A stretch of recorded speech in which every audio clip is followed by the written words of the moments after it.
नमस्कार, welcome to study IQ. मैं हूं प्रशांत धवन। नाउ यहाँ पे आप लोग बिल्कुल ठीक पढ़ रहे हैं। इसराइल ने हाल ही में जो किया है ये देखकर दुनिया दंग है। कई वर्ल्ड लीडर्स यूनाइटेड नेशंस में गुहार लगा रहे हैं कि इसराइल को रुकना होगा, नहीं तो टू फ्रंट वॉर का खतरा बना हुआ है। कई जियोपॉलिटिकल एनालिस्ट तो ये भी कह रहे हैं टू फ्रंट नहीं, सेवन फ्रंट वॉर भी यहाँ पर हो सकती है, क्योंकि इसराइल बिना रुके ह्यूज नंबर्स पे, ह्यूमंगस नंबर्स में लोगों को मार रहा है। अभी हाल ही में देखिए, लेबनान का जो साउथ का रीजन है वहां पर इसराइल ने एयर स्ट्राइक्स किए। बताया जा रहा है 560 से ऊपर लोग मारे गए हैं। इनमें 40 से 50 बच्चे भी मरने की रिपोर्ट्स आ रही है। और यहाँ पे आप देख पाओगे इससे रिलेटेड बहुत सारे आर्टिकल्स दुनिया भर में पब्लिश हो रहे हैं कि लेबनान में, नाउ अगेन मुझको एक बात ऐड करनी पड़ेगी, लेबनान की जो टोटल आबादी है ना, ये 50-55 लाख के आसपास है। 50-55 लाख की आबादी में जब 560 लोग मारे जाते हैं, एक ह्यूमंगस नंबर है अपने आप में। और अब डर के मारे क्या हो रहा है कि साउथ ऑफ लेबनान में इस एरिया से ना 5 लाख लेबनीज लोग अपना घर छोड़ के भाग चुके हैं। 10% आबादी। आई मीन इसराइल ने रिसेंटली जो एयर स्ट्राइक्स करी है ना, जो वीडियो सामने आई है, जो डेटा सामने आ रहा है, अपने आप में मैं कहूंगा अनप्रेसिडेंटेड है। अगर हम यूक्रेन रशिया वॉर को भूल जाए तो रीसेंट टाइम्स में इतने ह्यूज स्केल पे अटैक शायद ही किसी कंट्री ने किसी और पे किया होगा। और यहाँ पे एक बात ध्यान रखना कि गाजा जो है ना, गाजा, वहां पर ऑलरेडी इसराइल 41,000 से भी ऊपर लोगों को मार चुका है। तो यहाँ पे 41,000 से ऊपर मौतें। इधर हम देख रहे हैं कि धीरे धीरे जो आंकड़ा है 600 मौतों की तरफ जा रहा है। और जिस तरीके से हिजबुल्ला और इसराइल के बीच में वॉर लगातार बढ़ती जा रही है, अब तो देखिए खुल के वर्ड्स यूज किए जा रहे हैं, open war, we will not stop. बस ऑफिशियली वॉर डिक्लेयर नहीं करी गई है, बाकी वर्बली आप देख लीजिए या जो मिसाइल गिरे जा रहे हैं, लग रहा है कि वॉर ही स्टार्ट हो चुकी है। इसराइल ऑलरेडी, जब मैं वीडियो रिकॉर्ड कर रहा हूं, इनफॉर्मली आप कह सकते हैं एक टू फ्रंट वॉर में उलझ चुका है। एक हमास के अगेंस्ट, एक हिजबुल्ला के अगेंस्ट। और रिसेंटली जो यूनाइटेड नेशंस की जनरल असेंबली हुई है, जैसे आप लोग जानते हैं, न्यूयॉर्क में है यूएन के हेडक्वार्टर्स, वहां पर यूएन का सेशन स्टार्ट हुआ है। तो दुनिया भर के वर्ल्ड लीडर्स यहां पर आए, भाषण दिया, पीएम मोदी भी थे यहां पर। एक बात ये नोट करी गई कि एर्दोआन एर्दोआन के, देखिए एक बात आपने नोट की होगी, 2019 से लेके ना 2023 तक लगातार हर साल इन्होंने यूनाइटेड नेशंस में कश्मीर का मेंशन किया है। जब आर्टिकल 370 इनिशियली हटा था तब बहुत ज़्यादा अग्रेसिव लैंग्वेज में बोलते थे। अब थोड़ा सा आप कह लीजिए रीसेंट टाइम्स में विनम्र होके बोलते हैं, मगर फिर भी कश्मीर का मेंशन करते हैं। 2024 में अभी रिसेंटली जब एर्दोआन ने यूएन में संबोधित किया पूरी दुनिया को, ये कश्मीर के बारे में भूल गए, कश्मीर का मेंशन ही नहीं किया। क्योंकि गाजा, लेबनान में जो फिगर सामने आ रही है, जो इजराइल कर रहा है ना, वो आज के समय टर्की के लिए मेन इशू बन चुका है। और एर्दोआन ने तो अपने एड्रेस में ओपनली ये तक कह दिया कि नेतन्याहू वही काम कर रहा है आज के समय जो हिटलर ने किया था वर्ल्ड वॉर टू में। और एर्दोआन ने यह भी कहा यूनाइटेड नेशंस में कि जिस तरीके से इजराइल नेतों को मार रहा है, इजराइल को रोकने के लिए इन्हें एक अलायंस की आवश्यकता होगी। इस बात पर मैं एक पहले वीडियो बना चुका हूं कि टर्की ओपनली एक इस्लामिक अलायंस की बात कर चुका है कि इस्लामिक कंट्रीज मिलकर इकट्ठा आएं और एक बड़ी मिलिट्री भेजे फिलिस्तीन में, परहैप्स इवन लेबनान में, जो इंश्योर करे कि अब इजराइल और निहत्थे लोगों को नहीं मारेगा। ये ऑफ कोर्स एर्दोआन का कहना है। ग्राउंड लेवल पर क्या ऐसा एक ग्रुप ये बना पाएंगे, नहीं बना पाएंगे, स्पेशली एक ऐसे टाइम में जब पाकिस्तान में प्रो यूएस गवर्नमेंट आ चुकी है, बांग्लादेश में प्रो यूएस गवर्नमेंट आ चुकी है, जो आप कह लीजिए मोस्ट पॉपुलेटेड जो दो बड़े इस्लामिक कंट्रीज हैं, इंडोनेशिया इस सब में पार्टिसिपेट यूजुअली वैसे करता ही नहीं है।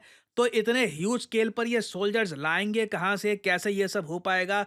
It is very difficult. But Erdogan ने ओपनली अब यूएन में कॉल देनी स्टार्ट कर दी है कि एक अलायंस की आवश्यकता है टू स्टॉप इजराइल। और ये बात देखो कई कंट्रीज के लीडर्स ने दोहराई है। फॉर एग्जांपल मालदीव्स के प्रेसिडेंट मुइज़ू यहाँ पर गए, उन्होंने भी सेम बात बोली। ईरान के प्रेसिडेंट ने भी सेम बात बोली है। और इसीलिए अब कई जियोपॉलिटिकल थिंकर्स कह रहे हैं कि पॉसिबिलिटी है कि इजराइल को फ्यूचर में एक सेवन फ्रंट वॉर फेस करनी पड़े, जहां पर हमास, हिजबुल्ला तो होंगे ही, साथ में टर्की और कुछ और कंट्रीज इंक्लूडिंग सीरिया, ये सब मिलकर अटैक कर सकते हैं इसराइल पर। और यहां पे आप देख पाएंगे फॉरेन पॉलिसी मैगजीन का मैं आपको आर्टिकल दिखा रहा हूं, is Gaza just the opening battle in the war with Iran, Israel seven front war. और इजराइल क्या ये वॉर झेल पाएगा, नहीं झेल पाएगा, ये देखना होगा। अभी के लिए तो मैं कहूंगा एटलीस्ट यूएसए का कंप्लीट अनडेटर्ड सपोर्ट है इजराइल की तरफ। डोनाल्ड ट्रंप ने, आपने देखा होगा, इलेक्शन स्पीचेस में कई बार कहा है कि ये जब प्रेसिडेंट बने तब ये तो और ज़्यादा सपोर्ट करना स्टार्ट कर देंगे इजराइल को। और ट्रंप का ये भी मानना है कि इजराइल ट्रंप को मारना भी चाहता है। और ट्रंप ने इसके रिस्पॉन्स में ये कहा कि ये चाहते हैं, ट्रंप चाहते हैं कि ईरान को दुनिया के नक्शे से मिटा दिया जाए। और यहाँ पे आप देख पाओगे डोनाल्ड ट्रंप की statement, hope America wipes Iran of the face of the earth.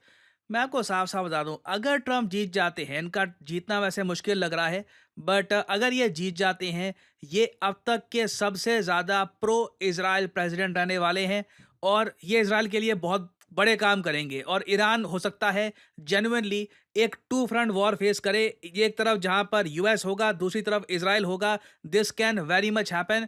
दूसरी तरफ आप अगर देखें तो ट्रंप ने यह भी कहा है कि अगर कमला हैरिस बन जाती हैं यूएसए की प्रेसिडेंट, तो उस पर्टिकुलर केस में Israel would cease to exist. ये इजराइल की उतनी सहायता नहीं करेगी। और इजराइल जब ये मल्टी फ्रंट वॉर फेस करेगा, टू फ्रंट या फिर सेवन फ्रंट वॉर आप कह लीजिए, उस केस में हो सकता है कि इजराइल नक्शे से मिट जाएगा। तो ट्रंप की तरफ से जो स्टेटमेंट्स आई हैं काफ़ी एक्सट्रीम है। बट हर तरफ ही आप अगर देखोगे, चाहे यूएन में, चाहे इजराइल की स्टेटमेंट्स आप खुद देख लीजिए, चाहे हिजबुल्लाह की स्टेटमेंट्स आप देख लीजिए, अब एवरीवन इज टॉकिंग अबाउट एक फाइनल फुल फ्लेजेड वॉर। अब आप लोग यहाँ पे एक सवाल ये पूछ सकते हैं कि वॉर की ज़रूरत क्या है, वॉर करनी भी क्यों है, मतलब हम वॉर के बिना क्यों नहीं रह सकते। और अब एक बार को यहाँ पे आपका हो सकता है कि क्वेश्चन ये भी आए कि इजराइल लेबनान पर इतनी अंधी बॉम्बिंग क्यों कर रहा है। 560 लोग मार देना एयर स्ट्राइक्स में कम बात नहीं होती। इतने सारे लोग क्यों मरे लेबनान में। देखिए, इजराइल का यहाँ पे अलग तर्क है। ये लोग कह रहे हैं कि हिजबुल्लाह बहुत सारे जो मिसाइल्स है ना, ये लोगों के घर के नीचे छुपा के रखता है। ये वीडियो हाल ही में इजराइल की डिफेंस फोर्सेस ने करी है रिलीज। ये वीडियो देखिए। Where do cruise missiles live? In Lebanon, the answer is inside the homes of Lebanese civilians. Let's take a look at a page from Hezbollah's playbook.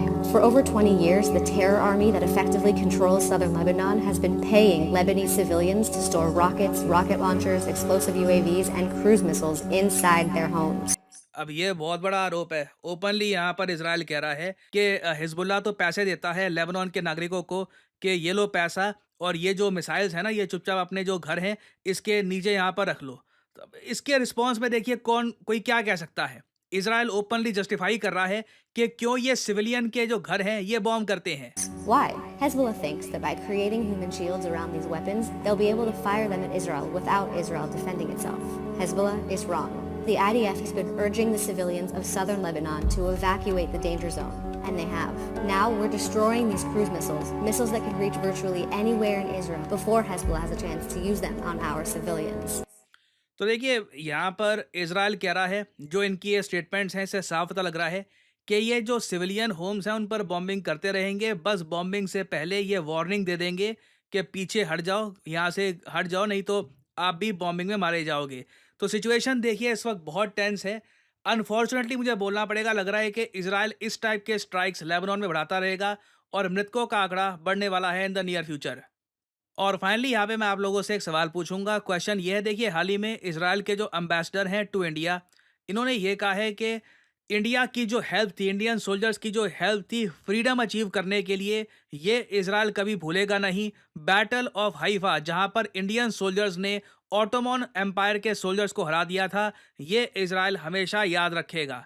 आपको बताना है कि जो ये बैटल ऑफ हाइफा हुई थी आज से कई साल पहले, जहां पर बताया जाता है कि इंडियन सोल्जर्स ने ऑटोमन एम्पायर के सोल्जर्स को हरा दिया था हाइफा सिटी को लिबरेट करने के लिए, उसकी फ्रीडम के लिए। ये बैटल किस साल में हुई थी?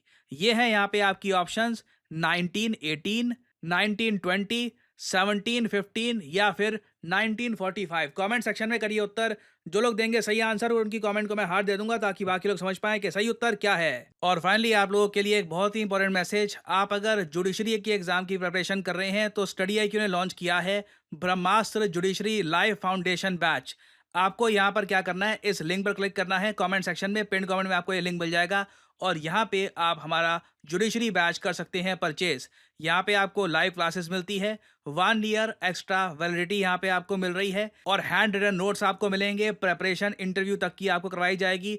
जो लीगल करंट अफेयर्स होते हैं ये स्टडी IQ आपके कवर करेगा। तो जो यहाँ पे प्राइस लिखा है, ऑब्वियसली डू नॉट पे दिस प्राइस। सिंपली यहाँ पर कोड डालिए PG10 और प्राइसेस गिरना शुरू हो जाएंगे and you will get a massive discount. ये बैच कल शुरू होने वाला है 26 सितंबर को, पहली क्लास होगी कल से। तो this is the best time to join it. अगर आप जुडिशरी की तैयारी कर रहे हैं तो enrol in this course, it will benefit you allot.